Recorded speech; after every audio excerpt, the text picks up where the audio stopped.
ನಮಸ್ಕಾರ ವೀಕ್ಷಕರೇ, labours power Kannada ನ್ಯೂಸ್ಗೆ ಸ್ವಾಗತ. ನಾನು ವಿಜಯಲಕ್ಷ್ಮಿ. ಮತ್ತಷ್ಟು ಸುದ್ದಿಗಾಗಿ ನೋಡ್ತಾ ಇರಿ labours power Kannada news. Like ಮಾಡಿ, ಸಬ್ಸ್ಕ್ರೈಬ್ ಮಾಡಿ, ಶೇರ್ ಮಾಡುವುದು ಮರೆಯಬೇಡಿ. ಇಷ್ಟೇ ಅಲ್ಲ, ತಮ್ಮೆಲ್ಲರಿಗೂ ಜಾತಿ, ಧರ್ಮ, ಮತ, ಪಂಥಗಳ ಭೇದ ಭಾವವಿಲ್ಲದೆ ಎಲ್ಲ ಜನರಿಗೆ, ಎಲ್ಲ ದೇಶ ಬಾಂಧವರಿಗೆ, ಎಲ್ಲ ಮಹಿಳೆಯರಿಗೆ ನಾನು ಆದರದ ಸ್ವಾಗತವನ್ನು ಬಯಸ್ತಾ ಇದ್ದೇನೆ. ಕೆಲಸ ಮಾಡಲಿಕ್ಕೆ ಅವನಿಗೆ ಸಾಧ್ಯವಿಲ್ಲ. ಒಳಿತನ್ನು ಮೆಚ್ಚುತ್ತಾನೆ, ಕೆಡಕನ್ನು ಮೆಚ್ಚುವುದಿಲ್ಲ. ಇಷ್ಟೇ ಅಲ್ಲ, ಈ ಸಂಸ್ಥೆ ತಪ್ಪು ಕಲ್ಪನೆಗಳನ್ನು ದೂರೀಕರಿಸಲಿಕ್ಕೆ ಪ್ರಯತ್ನ ಮಾಡುತ್ತದೆ. ನಮ್ಮ ದೇಶದಲ್ಲಿ ಇರುವಂತಹ ಅನೇಕ ನಮ್ಮ ಇತರ ಬಾಂಧವರಿಗೆ, ದೇಶ ಬಾಂಧವರಿಗೆ ಇಸ್ಲಾಮಿನ ಕಲ್ಪನೆ ಏನು ಎಂಬ ತಿಳುವಳಿಕೆ ಅವರಿಗೆ ಕೊಡುತ್ತದೆ ಮತ್ತು ತಪ್ಪು ಕಲ್ಪನೆ ಏನಾದರೂ ದೂರೀಕರಿಸಲಿಕ್ಕೆ ಪ್ರಯತ್ನ ಮಾಡ್ತಾ ಇದೆ ಈ ಸಂಸ್ಥೆ. ಇಷ್ಟೇ ಅಲ್ಲ, ಜನಸೇವೆಯಲ್ಲೂ ಕೂಡ ಮುಂಚೂಣಿಯಲ್ಲಿದೆ. ಜಾತಿ, ಧರ್ಮ, ಮತ, ಪಂಥಗಳ ಭೇದ ಭಾವವಿಲ್ಲದೆ ಜಮಾತ್ ಇಸ್ಲಾಮಿ ಸಂಘಟನೆ ಸುಮಾರು 80 ವರ್ಷದಿಂದ ಜನಸೇವೆ ಕಾರ್ಯ ಮಾಡ್ತಾ ಇದೆ. ಬಿಜಾಪುರದಲ್ಲೂ ಕೂಡ ಅನೇಕ ಕಾರ್ಯಕ್ರಮಗಳನ್ನು ಯಾವುದೇ ಧರ್ಮ, ಜಾತಿಗಳ ಭೇದ ಭಾವವಿಲ್ಲದೆ ಈ ಸಂಸ್ಥೆ ಮಾಡ್ತಾ ಇದೆ. ಈಗ ನಾನು ಈ ಈದ್ ಮಿಲನ್ ಸಮಾರಂಭ ಏರ್ಪಡಿಸುವ ಉದ್ದೇಶವೇನು? ಆ ಒಂದು ನಿಟ್ಟಿನಲ್ಲಿ ನಾವು ಕೂಡ ಪ್ರಯತ್ನ ಮಾಡ್ತಾ ಇದ್ದೀವಿ. ನಿಮ್ಮ ಸಂಘಟನೆ ಕೂಡ ನಮ್ಮ ಜೊತೆ ಸೌಹಾರ್ದದಿಂದ ಸಹಕಾರ ನೀಡ್ತಾ ಇದೆ. ನಮ್ಮ ಕಾರ್ಯಕ್ರಮಗಳು ಕೂಡ ನಾವೆಲ್ಲ ಬರ್ತೀವಿ.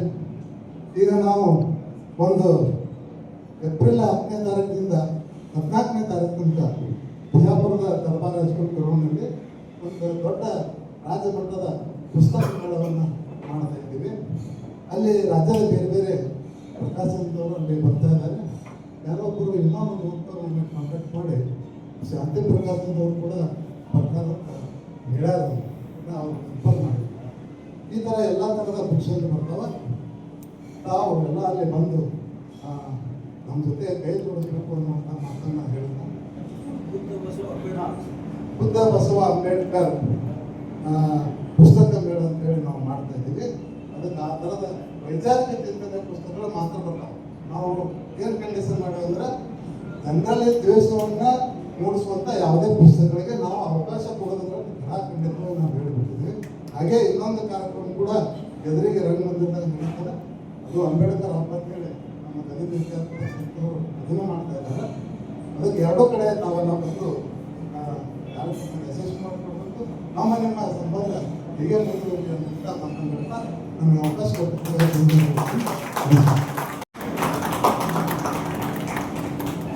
ಅದೇ ಥರ ಸದರ DSS ಜಿಲ್ಲಾಧ್ಯಕ್ಷರಾದಂತಹ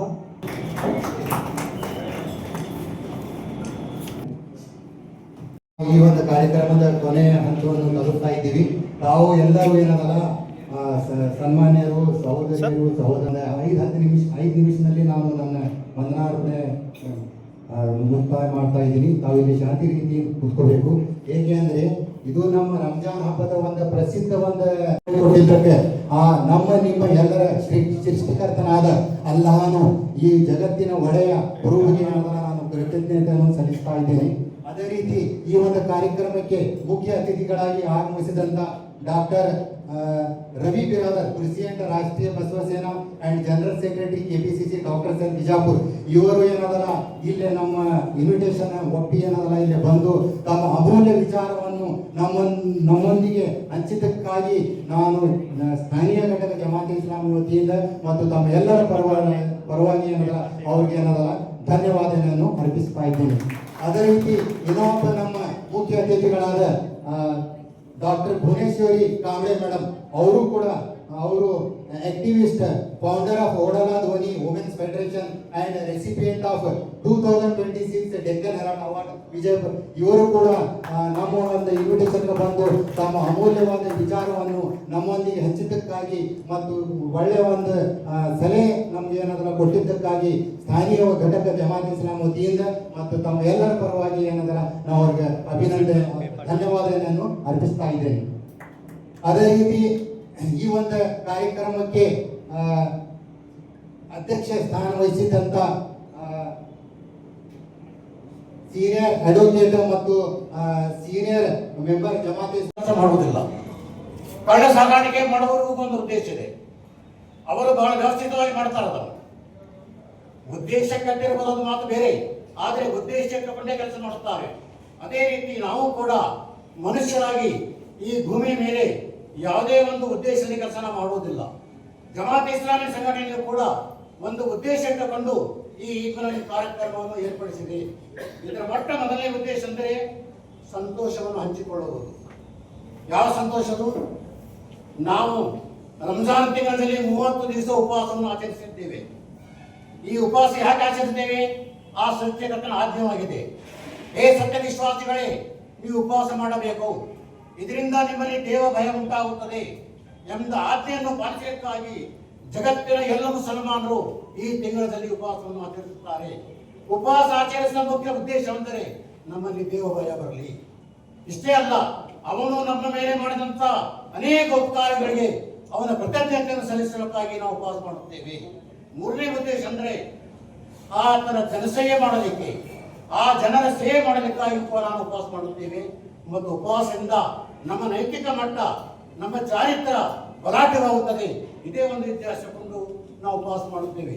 30 ದಿವಸ ಉಪವಾಸ ಮಾಡಿದ ಮೇಲೆ ನಾವು ಶನಿವಾರ ದಿವಸ ಶ್ರೀಮತಿ ಭುವನೇಶ್ವರಿ ಕಾಂಬಳೆ ಅವರಿಗೆ ಜಿಲ್ಲಾ ಮಸೀದಿ ದರ್ಶನ ಅಂತೇಳಿ ಕಾರ್ಯಕ್ರಮ ಮಾಡಿದ್ರು. ನಾನು ಲಾಸ್ಟ್ ಟೈಮ್ ಹೇಳಿದ್ದೆ, ಇಂಥ ಕಾರ್ಯಕ್ರಮಗಳನ್ನ ಮಾಡಿ ಮಸೀದಿ ದರ್ಶನ ಅಂದ್ರೆ ನಮಾಜ್ ಮಾಡುವ ಎಲ್ಲ ಟೈಮ್ನಾಗ, ಪ್ರೇಯರ್ ಮಾಡೋ ಟೈಮ್ನಾಗ ಬೇರೆ ಧರ್ಮದವ್ರನ್ನು ಕೂಡ ಕರೆಸಿ ಇಲ್ಲಿ ಏನ್ ನಡೀತಿಲ್ಲಪ್ಪ, ಇಲ್ಲೊಂದು ಪ್ರಾರ್ಥನೆ ಮಾಡ್ತಾ ಇದ್ದೀವಿ, ಇಲ್ಲಿ ಏನ್ ನಡೆದ, ಸುಮ್ಮನೆ ಇಲ್ಲಿ ಏನೋ ಒಳಗೆ ಏನೋ ನಡೆದೈತಪ್ಪ, ಅವ್ರು ಏನೋ ಮಾಡತ್ತಾರೆ, ಎಲ್ಲರೂ ಕೂಡ್ಕೊಂಡು ಏನೋ ಮಾಡತ್ತಾರೆ, ಸುಮ್ಮನೆ ನೀವು ವಾಟ್ಸಪ್ ಯೂನಿವರ್ಸಿಟಿಗೆ ದಿನ ಮೆಸೇಜ್ ಬರ್ತಿರ್ತಾವ, ನೋಡ್ಬೇಕು ನೀವೆಲ್ಲ. ನೋಡಿದ್ರೆ ಗಾಬರಿ ಆಗ್ತೀವಿ ನಾವು, ಅವ್ರು ನೋಡಿದ್ರೆ ಗಾಬರಿ ಆಗ್ತೀವಿ. ಯಾವ ವಿದೇಶದವ್ರು ಯಾರೋ ಬಂದಿಲ್ಲ, ನಮ್ಗೆ ಏನೋ ಮಾಡತ್ತಾರೆ ನಂತರ ಫಾಲೋ ಮಾಡ್ತಾರೆ.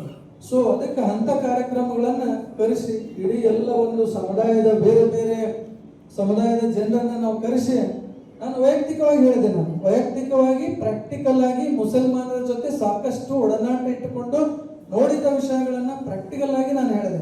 ಮತ್ತೆ ಇನ್ನೊಂದು, ನೀವು ಸಾಲಕ್ಕೇನು ಬಡ್ಡಿ ತಗೊಳಂಗಿಲ್ಲ, ಅದನ್ನು ಕೂಡ ನನಗೆ ವಿಶ್ವಾಸ ಇದೆ. 2 ಮುಸ್ಲಿಂ ಫ್ರೆಂಡ್ಸು ಲಕ್ಷಾನುಗಟ್ಟಲೆ ರೊಕ್ಕ ಕೊಟ್ಟು, ಇದು 10-20 ವರ್ಷದಿಂದ, ಈಗಲ್ರಿ ಮತ್ತೆ ಯಾವತ್ತು 1 ರೂಪಾಯಿ ಬಡ್ಡಿ ತಗೊಳ್ಳಿಲ್ಲ ನನ್ನ ಕಡೆಯಿಂದ. ಈ ರೀತಿ ಧರ್ಮವನ್ನು ನಾವು ಅರ್ಥ ಮಾಡ್ಕೋತೀವಿ. ಏನಪ್ಪಾ ಇಸ್ಲಾಮಿಗರು ಹೆಂಗಿದ್ದಾರೆ ಅಂತ, ಇಸ್ಲಾಮಿಗರು ಹೇಗೆ ತಮ್ಮ ಧರ್ಮವನ್ನೇ ಅಚ್ಚುಕಟ್ಟಾಗಿ ಪಾಲನೆ ಮಾಡ್ತಾ ಇದ್ದಾರೆ, ಅವರು ಶಾಂತಿ ಪ್ರಿಯರು ಅಂತಕ್ಕಂಥ ಮಾತನ್ನ ನಾವು ಇಂಥ ಒಂದು ವಿಚಾರಗಳಿಂದ ನಾವು ಅರ್ಥ ಮಾಡಿಕೊಂಡು ಇನ್ನೂ ಕೂಡ ಮುಂದಿನ ದಿನಮಾನಗಳಲ್ಲಿ ಹೆಚ್ಚು ಈ ಒಂದು ಇಂಟರಾಕ್ಷನ್ ಬಿಟ್ವೀನ್ ಬೇರೆ ಬೇರೆ ಧರ್ಮದ ಎಲ್ಲ ಒಂದು ಜನರನ್ನ ಸೇರಿಸಿ ಈ ರೀತಿ ಕಾರ್ಯಕ್ರಮ ಮಾಡಿ ಜನರಲ್ಲಿ ನಾವೆಲ್ಲರೂ ಒಂದು ಅಂತಕ್ಕಂಥ ಭಾವನೆಯನ್ನ ಮೂಡಿಸ್ಬೇಕಂತ ಹೇಳಿ ನನಗೆ ಮಾತನಾಡಲಿಕ್ಕೆ ಅವಕಾಶ ಮಾಡಿಕೊಡತಕ್ಕಂಥ ಎಲ್ಲ ಈ ಜಮಾತ್, ಈ ಇಸ್ಲಾಮಿ ಹಿಂದ್ ಸಂಘಟನೆ ವಿಜಯಪುರದವರಿಗೆ ನನ್ನ ಅನಂತ ಕೋಟಿ ಶರಣಾರ್ಥಿ ಅರ್ಪಿಸಿ ನನ್ನ ಮಾತಿಗೆ ವಿರಾಮ ಮಾಡ್ತೀನಿ. ಖುಷಿ ಅನ್ಸುತ್ತೆ. ಹಬ್ಬದ ವಾತಾವರಣನೇ ಬೇರೆ. ಒಬ್ರಿಗೊಬ್ರು ಅಂದ್ರೆ ಆಗ ಆ ಮನಸ್ಸಲ್ಲಿ ಆ ಒಂದು ದ್ವೇಷನೂ ಇರಲ್ಲ. ಮತ್ತೆ ನಾನು ಅಬ್ಸರ್ವ್ ಮಾಡ್ತೀನಿ, ಮುಸ್ಲಿಂ ಬಾಂಧವರು ಆ ಸಿಹಿ ಹಂಚುತ್ತಾ ಮತ್ತೆ ಒಬ್ರಿಗೊಬ್ರು ಅಣ್ಣ ತಮ್ಮಂದಿರು ಅವರು ಹಿಂಗ ಹಾಕೊಂಡು ಹಗ್ ಮಾಡ್ಕೊಂಡು ವಿಶ್ ಮಾಡೋದಿದೆಯಲ್ಲ, ಮೇ ಬಿ ಆ ಹಗ್ ಮಾಡ್ಕೊಂಡು ಹಾರ್ಟ್ ಟಚ್ ಆಗೋದ್ರಿಂದ ಆ ದ್ವೇಷನೇ ಹುಟ್ಟಲ್ಲೇನೋ, ಅದಕ್ಕಲ್ಲೇ ಅವರು ಅಷ್ಟೊಂದು ಪ್ರೀತಿಯಿಂದ ಸಹೋದರರು ಒಗ್ಗಟ್ಟಾಗಿರ್ತಾರೇನೋ, ಅದು ನಿಜವಾಗಿಯೂ ಮುಖ್ಯ ಏನೋ ಅಂತೇನೋ ನನಗೆ ಅನಿಸ್ತಾ ಇರುತ್ತೆ. ನಿಜವಾಗಿಯೂ ಎಷ್ಟು ಈ ಸಹೋದರರು ತಮ್ಮ ಒಂದು ಒಗ್ಗಟ್ಟು, ಪ್ರೀತಿ, ಒಂದು ಆ ತಾಳ್ಮೆ ಇದೆಯೋ, ನಮ್ಮಲ್ಲಿ ಕೂಡ ಆ ಒಂದು ಸಹೋದರಿತ್ವತೆ ನಾವು ಕಟ್ಟೋದು ಅವಶ್ಯಕತೆ ಇದೆ. ಅದು ಯಾವುದೇ ದ್ವೇಷದಿಂದ ಇಲ್ಲ, ನಾವು ಪ್ರೀತಿಯಿಂದ ಅದನ್ನ ಕಟ್ಟೋಣ ಅಂತ ಹೇಳಿ ನನ್ನ ಮಾತುಗಳನ್ನ ಮುಗಿಸ್ತೀನಿ. ಇವತ್ತಿನ ದಿನ ಇದು ವಿಜಯಪುರದ ಈ ಒಂದು ಐತಿಹಾಸಿಕ ಮಣ್ಣಿನಲ್ಲಿ ನಾವು ಇವತ್ತು ಸೌಹಾರ್ದತೆಯ ಈ ಒಂದು ಸುಂದರ ವೇದಿಕೆಯ ಮೇಲೆ ನೆರೆದಿರುವಂತಹ ನನ್ನೆಲ್ಲ ಆತ್ಮೀಯ ಬಂಧುಗಳೇ ಮತ್ತು ಹಿರಿಯರೇ, ಬಿಜಾಪುರ ಅಂದ್ಕೂಡಲೇ ನಮ್ಗೆಲ್ರಿಗೂ ನೆನಪಾಗೋದು ಅಥವಾ ಕಣ್ಣಿ ಕಟ್ಟೋದು ಗೋಳು ಗುಮ್ಮಟ ಅನ್ನೋದು. ಅದು ಎಷ್ಟು ಒಂದು ಭವ್ಯವಾದ ಒಂದು ಗೋಳು ಗುಮ್ಮಟದ ಇತಿಹಾಸವಿದೆಯೋ ಅದರಂತೆಯೇ ಶತಮಾನಗಳಿಂದಲೂ ಕೂಡ ಇಲ್ಲಿ ನೆಲೆಸಿರುವಂತಹ ಜನರ ಒಂದು ಸಾಮರಸ್ಯ ಕೂಡ ಇದೆ ಅನ್ನೋದು ನಾವು ನೆನಪಿಸ್ಕೊಳ್ಬೇಕು. ಹಿಂದೂ ಮುಸ್ಲಿಂ ಬಾಂಧವ್ಯಕ್ಕೆ ಇದೊಂದು ಜೀವಂತ ಉದಾಹರಣೆ ಅಂದ್ರೆ ನಮ್ಮ ಬಿಜಾಪುರ ಅಂತ ಹೇಳ್ಬೋದು. ಯಾಕಂದ್ರೆ ಇಂತಹ ನೆಲದಲ್ಲಿ ಇಂದು ನಾವೆಲ್ಲರೂ ಈದ್ ಮಿಲನ್ ನೆಪದಲ್ಲಿ ಒಂದಾಗಿರೋದು ಬಹಳ ಸಂತೋಷದ ವಿಚಾರ. ಬಹಳ ಸತಿ ನಾವು ಈ ಧರ್ಮಗಳ ಬಗ್ಗೆ ಮಾತಾಡುವಷ್ಟು ದೊಡ್ಡವಳು ನಾನಲ್ಲ. ನಾನು ಭಾವಿಸಿದಂಗೆ ಧರ್ಮ ಅನ್ನೋದು ಒಂದು ಹಸಿವು, ನೋವು ಮತ್ತು ಪ್ರೀತಿಗೆ ಯಾವುದೇ ಧರ್ಮ ಅಥವಾ ಯಾವುದೇ ಜಾತಿ ಧರ್ಮ ಇಲ್ಲ ಅಂತ ಹೇಳಿ ನಾನು ಭಾವಿಸ್ತೀನಿ. ಇದನ್ನ ಪ್ರವಾದಿ ಮೊಹಮ್ಮದರು ಕೂಡ ಇದನ್ನ ಸಾರಿದ್ದು ನಿಜ. ಶಾಂತಿ ಮತ್ತು ಕರುಣೆಯ ಸಂದೇಶ ಅಂತ ಹೇಳಿ ಅವರು ಇದನ್ನ ಜಗತ್ತಿಗೆ ಸಾರಿದ್ದಾರೆ. ಹಬ್ಬಗಳು ಕೆಲವೊಂದ್ಸತಿ ಸಂಸ್ಕೃತಿಗಳು ಅಂತ ಅನ್ಸಿದ್ರು ಕೂಡ ಇವು ಯಾವತ್ತೂ ಕೂಡ ನಮ್ಮನ್ನ ಬೇರ್ಪಡಿಸಬಾರ್ದು. ಅಂದ್ರೆ ನಾವು ಎಲ್ಲ ನಮ್ಮ ಒಂದು ಸಂಪ್ರದಾಯದ ಒಂದು ಲೆವೆಲ್ ನೋಡಿದ್ರು ಕೂಡ ಸಿಹಿ ಹಂಚ್ಕೊಳ್ಳೋದು ಇದು ನಮ್ಮ ನಾಡಿನ ಒಂದು ಶ್ರೇಷ್ಠತೆ ಅಂತ ಹೇಳಿ ನಾನು ಭಾವಿಸ್ತೀನಿ. ನಾವು ನಮ್ಮ ಮುಂದಿನ ಪೀಳಿಗೆಗೂ ಕೂಡ ನಾವು ತಗೊಂಡು ಹೋಗ್ಬೇಕಾಗಿರೋದು ಇಲ್ಲಿ ಇನ್ಯಾವುದೂ ಅಲ್ಲ, ದ್ವೇಷ ಮುಕ್ತವಾದ ಪ್ರೀತಿಯಿಂದ ಕೂಡಿದ ವಾತಾವರಣವನ್ನ ನಾವು ಮಾಡುವುದಿಲ್ಲ. ಕಳ್ಳ ಸಾಗಾಣಿಕೆ ಮಾಡುವವರಿಗೂ ಒಂದು ಉದ್ದೇಶ ಇದೆ. ಅವರು ಬಹಳ ವ್ಯವಸ್ಥಿತವಾಗಿ ಮಾಡ್ತಾರೆ. ಅದನ್ನು ಉದ್ದೇಶ ಕಟ್ಟಿರಬಹುದು ಮಾತು ಬೇರೆ, ಆದರೆ ಉದ್ದೇಶಕ್ಕೊಂಡೇ ಕೆಲಸ ಮಾಡುತ್ತಾರೆ. ಅದೇ ರೀತಿ ನಾವು ಕೂಡ ಮನುಷ್ಯರಾಗಿ ಈ ಭೂಮಿ ಮೇಲೆ ಯಾವುದೇ ಒಂದು ಉದ್ದೇಶದಲ್ಲಿ ಕೆಲಸ ಮಾಡುವುದಿಲ್ಲ. ಜಮಾತ್ ಇಸ್ಲಾಮಿ ಸಂಘಟನೆಯು ಕೂಡ ಒಂದು ಉದ್ದೇಶ ಇಟ್ಟುಕೊಂಡು ಈ ಕಾರ್ಯಕ್ರಮವನ್ನು ಏರ್ಪಡಿಸಿದೆ. ಇದರ ಮೊದಲನೇ ಉದ್ದೇಶ ಅಂದರೆ ಸಂತೋಷವನ್ನು ಹಂಚಿಕೊಳ್ಳುವುದು. ಯಾವ ಸಂತೋಷವು? ನಾವು ರಂಜಾನ್ ತಿಂಗಳಲ್ಲಿ 30 ದಿವಸ ಉಪವಾಸವನ್ನು ಆಚರಿಸಿದ್ದೇವೆ. ಈ ಉಪವಾಸ ಯಾಕೆ ಆಚರಿಸುತ್ತೇವೆ? ಆ ಸತ್ಯಕರ್ತನ ಆಜ್ಞೆಯಾಗಿದೆ. ಸತ್ಯ ವಿಶ್ವಾಸಿಗಳೇ, ನೀವು ಉಪವಾಸ ಮಾಡಬೇಕು, ಇದರಿಂದ ನಿಮ್ಮಲ್ಲಿ ದೇವ ಭಯ ಉಂಟಾಗುತ್ತದೆ ಎಂಬ ಆಜ್ಞೆಯನ್ನು ಪಾಲಿಸಲಿಕ್ಕಾಗಿ ಜಗತ್ತಿನ ಎಲ್ಲ ಮುಸಲ್ಮಾನರು ಈ ತಿಂಗಳಲ್ಲಿ ಉಪವಾಸವನ್ನು ಆಚರಿಸುತ್ತಾರೆ. ಉಪವಾಸ ಆಚರಿಸುವ ಮುಖ್ಯ ಉದ್ದೇಶವೆಂದರೆ ನಮ್ಮಲ್ಲಿ ದೇವ ಭಯ ಬರಲಿ. ಇಷ್ಟೇ ಅಲ್ಲ, ಅವನು ನಮ್ಮ ಮೇಲೆ ಮಾಡಿದಂತ ಅನೇಕ ಉಪಕಾರಗಳಿಗೆ ಅವನ ಕೃತಜ್ಞತೆಯನ್ನು ಸಲ್ಲಿಸಲಿಕ್ಕಾಗಿ ನಾವು ಉಪವಾಸ ಮಾಡುತ್ತೇವೆ. ಮೂರನೇ ಉದ್ದೇಶ ಅಂದರೆ ಆತನ ಜನಸೇವೆ ಮಾಡಲಿಕ್ಕೆ, ಆ ಜನರ ಸೇವೆ ಮಾಡಲಿಕ್ಕಾಗಿ ನಾವು ಉಪವಾಸ ಮಾಡುತ್ತೇವೆ. ಮತ್ತು ಉಪವಾಸದಿಂದ ನಮ್ಮ ನೈತಿಕ ಮಟ್ಟ, ನಮ್ಮ ಚಾರಿತ್ರ್ಯ ಬಲಾಢ್ಯವಾಗುತ್ತದೆ. ಇದೇ ಒಂದು ಇತಿಹಾಸಕೊಂಡು ನಾವು ಉಪವಾಸ ಮಾಡುತ್ತೇವೆ. 30 ದಿವಸ ಉಪವಾಸ ಮಾಡಿದ ಮೇಲೆ ನಾವು ಶನಿವಾರ ದಿವಸ